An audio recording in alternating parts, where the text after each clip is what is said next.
19 सितंबर 2013। दिन था मंगलवार। Outer area of Lucknow, Banthra Dadupur. ये कहानी चालू होती है एक लड़की से जो कि पढ़ने के लिए यहीं अकेली रूम में रहती थी। उस समय यह एरिया इतना घना और विकसित नहीं था जितना कि अब है। 2-4 घर भी थे तो उनसे काफ़ी डिस्टेंस था। पास में ही एक स्टेडियम था जो अब भी है। बच्चे वहाँ क्रिकेट खेलने जाया करते हैं। उसी के बगल में एक हॉस्पिटल है जो काफ़ी सालों से है।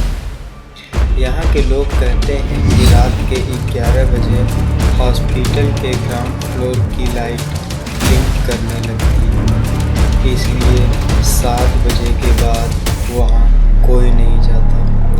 लोगों का ये भी मानना है कि रात में अजीब अजीब तरह की आवाज़ें आती हैं।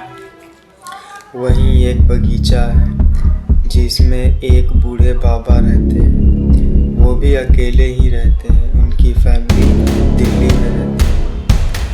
बाबा से जब पूछा गया कि ये हॉस्पिटल बंद क्यों है, यहाँ कोई क्यों नहीं रहता है, तो उन्होंने पहले टकटकी लगा के देखा।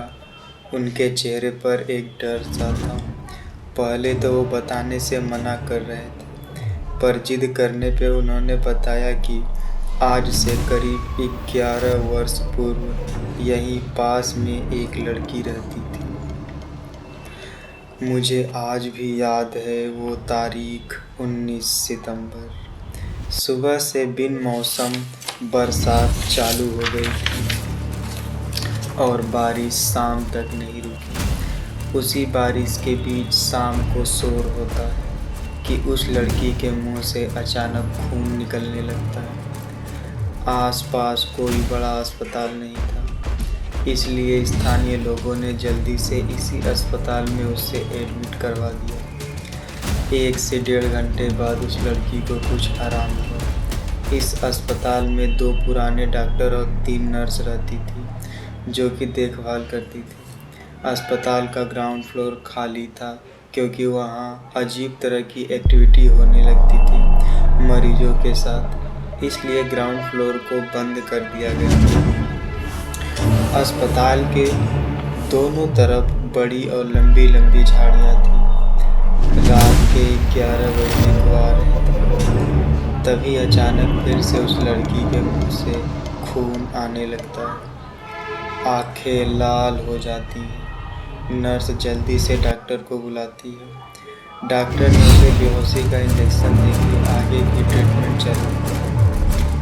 करीब 11:30 बजे बारिश की वजह से अस्पताल में शॉर्ट सर्किट होता है और सभी लाइटें बंद हो जाती हैं। इलेक्ट्रीशियन को फौरन कॉल किया जाता है,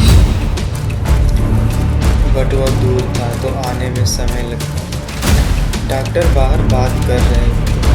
लड़की को अचानक से होश आता है और हाथ में लगा बीको को निकाल देती है। नर्स रोकती है लेकिन वो नर्स की तरफ लाल आंखों से देखती है। नर्स घबरा जाती है, मानो उसमें कोई अंधेरे में समा गया।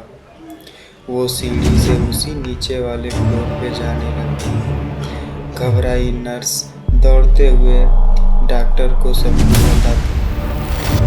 डॉक्टर नर्स पे झुंझला उठता है, तुमने उसको जाने क्यों दिया? अंधेरे में तुम्हें नहीं पता है ग्राउंड फ्लोर पे जाना अलाउ नहीं किसी भी मरीज का।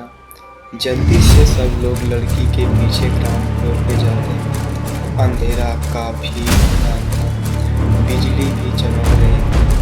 उन्हें उसी अंधेरे में एक काली साया को लड़की को बुलाते हुए दिखाई देता है। अजीब सी आवाज़ें आने लगती हैं। उनमें एक नर्स जो नई आई थी कुछ दिन पहले, वो डर के मारे बेहोश हो जाती है। डॉक्टर्स के चेहरे पे एकदम पसीना आ जाता है। एकदम सब कुछ दिखना बंद हो जाता है और पास के झाड़ियों से ज़ोर-ज़ोर से चीखने की आवाज़ आने लगती है। झाड़ियों से काफ़ी तेज़ आवाज़ आ रही थी, जैसे कोई किसी को तेज़ी से घसीट रहा हो चारों तरफ। 10 मिनट बाद ये आवाज़ बंद हो जाती है और अचानक खिड़कियों से खून के छींटे आने लगते हैं। किसी सिसकने की आवाज़ मानो चारों तरफ से गूंज रही हो। खून के छींटे इतनी तेज़ी से आ रहे थे कि डॉक्टर्स के चेहरों पे भी जा रहे। सारे डॉक्टर्स एकदम डर सहम जाते हैं और वहाँ से सब छोड़ के रात में ही मेरे घर पे आते हैं। मैं भी अपना अकेले खाना खा के बाहर सो रहा था। वो लोग घबराते हुए आए और मुझे सारी बातें बताई।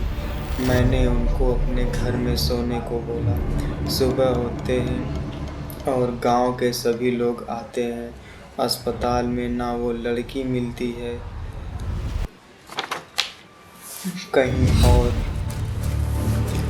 और ना ही खून के छींटे कहीं मिलते हैं। और उसके बाद सारे डॉक्टर्स और नर्स रिजाइन दे देते हैं और तब से ये हॉस्पिटल बंद है। आज भी लोग बताते हैं कि रात में लाइटें ब्लिंक करती हैं और झाड़ियों से सिसकने की आवाज़ आती है।